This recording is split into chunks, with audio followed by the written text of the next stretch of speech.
number one piece of advice for new moms and new dads is that you can do it. That you're going to grow as a parent as your child grows. And you'll become someone you never expected you could become. And thanks in large part for this beautiful little child who's come into your life.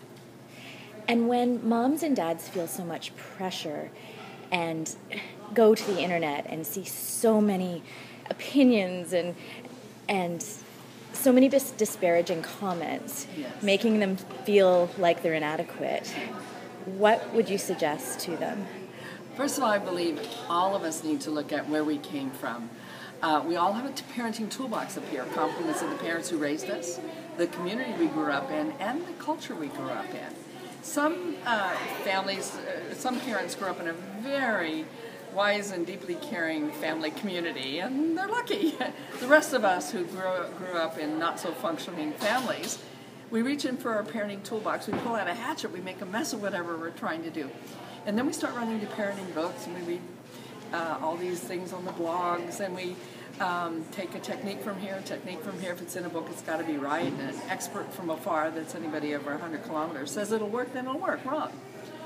Each one of us as parents have to look at where we're coming from philosophically. Are there things in our past that we can learn from our parents, and are there things we need to get rid of? And there will always be tools we need to get rid of that didn't serve us well, and it didn't serve them well.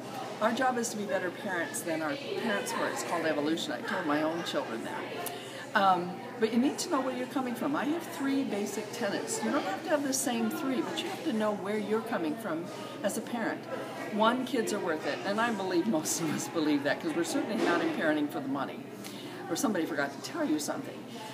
2, I won't treat a child in a way I myself would not want to be treated. Wouldn't want it done to me, have no business doing it to a child. And 3, if it works, whatever I do as a parent, it must leave my dignity and my child's dignity intact. Not just if it works or appears to work, but does it work and leave both of us with our dignity intact. So those tenets, I'll take anybody's techniques from and bounce them off of my tenets. And if it won't bounce, I don't care who said it, what kind of research is behind it, don't use it. You have to be comfortable as a parent with doing what you truly believe in. Learn from all of us. But some of it you got to throw away.